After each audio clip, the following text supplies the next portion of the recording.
आत्मा शरीर छोड़ के जाती है, आत्मा शरीर छोड़ के जाती है, नया जन्म लेती है। तो इसका जो नया जन्म मिलता है इसमें कर्मों के हिसाब से और संस्कार के हिसाब से इनको जन्म मिलता है। तो मनुष्य जन्म ही लेना है तो कैसा कर्म करना चाहिए?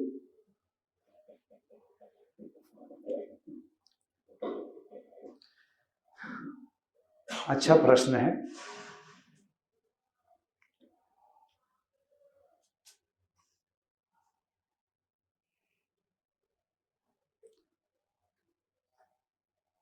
पहले हम ये बात समझते हैं कि कई शास्त्रों में बड़ी कंफ्यूजन वाली बात लिखी गई है।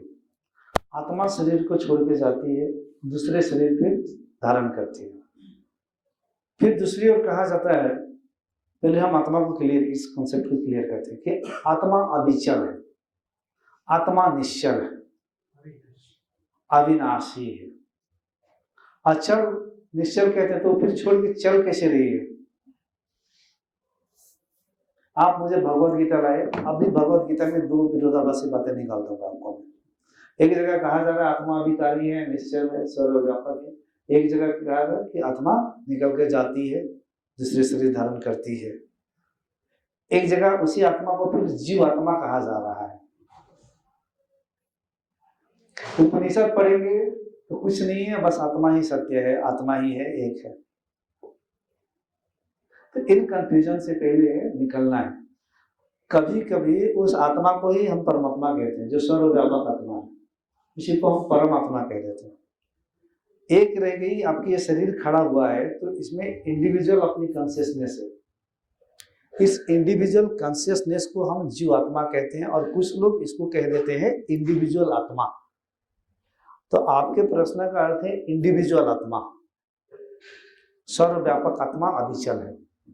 अब इंडिविजुअल आत्मा भी कैसे चलेगा? ये भी नहीं चलता है, कहने के लिए कह दिया जाता है। चल होने के लिए प्रकृति में कुछ ऐसी चीज होनी पड़ेगी, क्योंकि प्रकृति ही चलायमान है, उसमें ही गति है।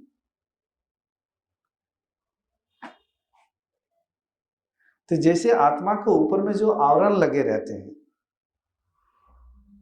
जो संस्कार के, स्मृति के, मेमोरीज, कुछ अर्ज, जन्म जन्मांतर के, वो जो आवरण है वो हमारे उदान वायु के द्वारा वो आवरण आगे बढ़ता है। उसी को हम समुचित रूप से जीवात्मा भी कभी कह देते हैं। लेकिन जीव आत्मा, जैसे हमने कहा जीव और आत्मा को इकट्ठे हम एक साथ जीव आत्मा कहा, लेकिन आत्मा तो ऐसे है। तब जीव कौन सा?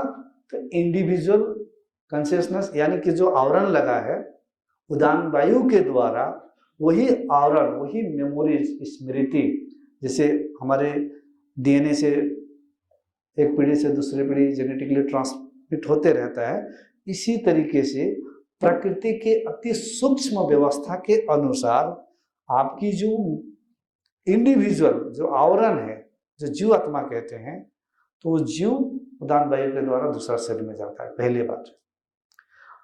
अब उसका क्वालिटी कैसा हो सकता है? तो जिस प्रकार की उसके अंदर स्मृति यानी मेमोरीज, संस्कार, अर्ज पहले से इकट्ठा है, प्रारब्ध, उसका जो क्वालिटी है, उसी क्वालिटी के अनुसार से प्रकृति में उसकी गति मिलने वाली है। थोड़ा डीप में सब बता देता हूं। आपका प्रश्न है कि हम कैसा कर्म करें कि गति जो हमें मिले, उच्च योनि मिले, ऊपर की ओर गति मिले। स्वाभाविक रूप से इस पृथ्वी पे सब ऊपर ही, पैसों के क्षेत्र में, नेम फेम या सुख शांति के क्षेत्र में ऊपर ही आना चाहते हैं, नीचे तो जल्दी आना नहीं चाहते हैं। चोर भी चाहता है कि मैं चोरी करके ऊपर हो जाऊं, लेकिन चोरी करते करते एक दिन पकड़ा जाता है और जेल में चला जाता है ना। तो सुनो एक कहानी के जरिए। एक राजा था, वो अपना राज पाट बहुत फैला लिया था कर्म कर करके। ढेर सारे सैनिक मिनिस्टर चारों ओर उसके फैल गए हैं, दूर से दूर तक उसका राजपाट फैल गया है। उम्र बढ़ती जा रही है, अब शरीर कह रहा है कि अब साथ छोड़ने वाला हूं, समय आ रहा है। शरीर भी बताते रहता है कदम कदम पर, बीमार पड़ के, सर्दी खांसी, कोई सर्जरी ऑपरेशन होकर कि परमानेंट तुम्हारे साथ ये गाड़ी रहने वाली नहीं है। राजा के अंदर ऐसे ही कुछ आवेग उत्पन्न हुआ कि अब तो समय आ रहा है, अब सब छोड़ने का, तो जाना ही पड़ेगा। तो कुछ अच्छा कर्म क्या होता है, इसे कैसे पता की जाए और कैसे मुझे स्वर्ग लोक की प्राप्ति हो। स्वर्ग लोक यानी कि दूसरे लोक नहीं, यहीं पे अच्छा योनि को प्राप्त करना है, ऊंची योनि में। अब राजा इस चिंतन में है एक दो दिनों से, तो वहीं से कोई एक ब्राह्मण तेजस्वी सन्यासी गुजर रहा है। तो राजा ने बुलाया, हृदय में तड़प था, उस तड़प को शांत करने के लिए अब और सन्यासी वहां पहुंचता है तो उसे पूछते हैं, और आप सभी को पता ही है, जंगलों में मठ बनता है, सन्यासी रहते हैं, तो बड़े बड़े सिटी से भी बड़े बड़े लोग उन्हीं जंगलों में अंतिम ज्ञान के लिए जाते हैं, चाहे राजा महाराजा क्यों ना बन जाए। आज से नहीं, हजारों साल पहले भी, अंत में राजा को उस सन्यासी के चरणों में आना पड़ता है और कहता है कि मैं ऐसा क्या कर्म करूं कि मुझे उच्च गति या स्वर्ग की प्राप्ति हो।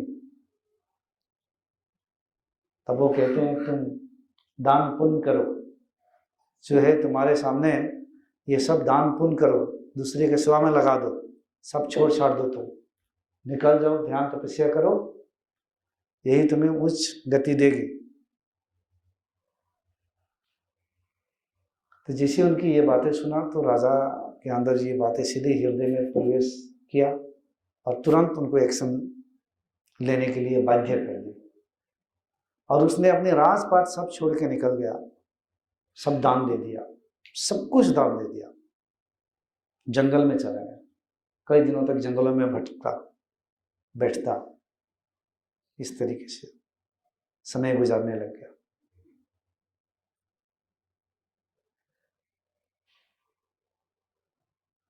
खाने पीने के लिए भी दूसरे से भिक्षा मांग लूंगा, इस अवस्था में वह चला गया। तो जंगल में गया, उसके पास 2 रोटी थी, भूख लगा था, खाने वाला था।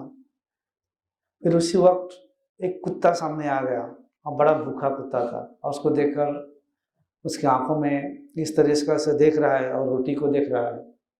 कुत्ता आंखों में देख रहा है, रोटी को देख रहा है। तो राजा काफी दयालु था, उसका हृदय प्रेम से भर गया उस कुत्ते के लिए, तो उसको कुत्ता को दे दिया रोटी और देकर भी निकल गया वहां से। और फिर आगे जंगल में गया, तेज आंधी तूफान आई, बारिश होने लग गया, पेड़ के नीचे बैठा है, पानी टपक रहा है शरीर पे, 1-2 घंटा भीग गया, कपने लग गया। तो बड़ा दुख हुआ राजा को, ओह आज महल में होता तो मेरा ये दशा ना होती, आज मैं भीग रहा हूं पेड़ के नीचे, कप रहा हूं, ये क्या दशा मेरी होके रही। इतने सब मैंने दूसरे को दे दिया। एक क्षण के लिए उसका ये याद आ गया, फिर सोचा क्या रे मैं ये क्या सोच रहा हूं, छोड़ो। उसी तरह से रात गुजारता है, फिर अपनी जर्नी यात्रा पूरा करता है। एक दिन समय आता है कि उसकी मृत्यु घटती है और जब उसकी चेतन स्वरूप जीव पहुंचता है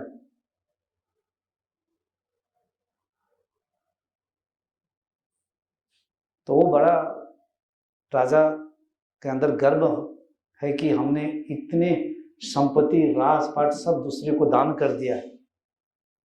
साधु महात्माओं जिनको जो भी चाहिए था सब करके आया था। तो बड़ा गर्व था कि अब तो मैंने बहुत सारा पुण्य कर्म किया हूं। पूरी जिंदगी की लड़ाई झगड़ा कमाई सब दे दिया मैंने, बड़ा पुण्य के काम किया हूं। गर्व था।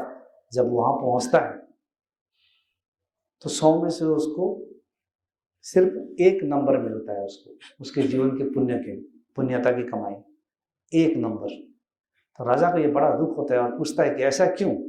हमने तो सब अच्छा ही जीवन में काम किया, दान पुण्य में सब कुछ दे दिया, मुझे ऐसा क्यों?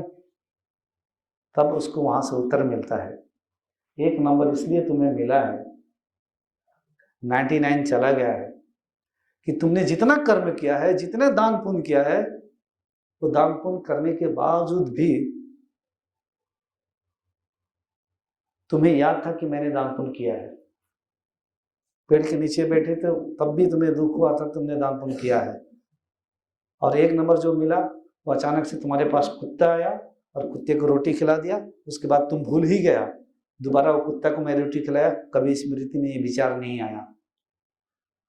खिला दिया तुरंत, तुमने विचार नहीं आया, उसके वजह से 1 नंबर मिला है, नहीं तो तुम पूरे 0 के 0 पे होते। तो ऐसे कर्म करेंगे तो उच्च योनि मिलेगी, उच्च गति मिलेगी।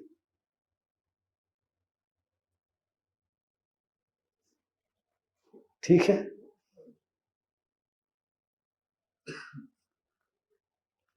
कभी कभी दान पुण्य भी समझ लेंगे, ये अंदर की बात है।